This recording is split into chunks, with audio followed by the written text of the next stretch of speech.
अम्बाको बोट समेत लडायो। योसम्म दोस्रो पल्ट हो। अस्ति पनि लडाएको थियो हुरीले यसै गरी।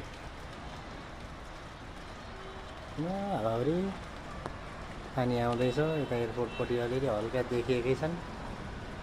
आकाश यस्तो चाहिँ पानी आइराखेको छ।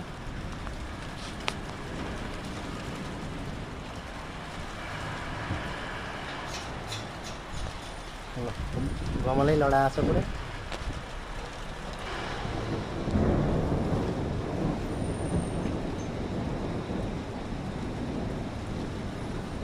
गडेङ गुडुङ गरेको छ। मौसम अलिकति अनुकूल होइन, प्रतिकूल हुँदैछ।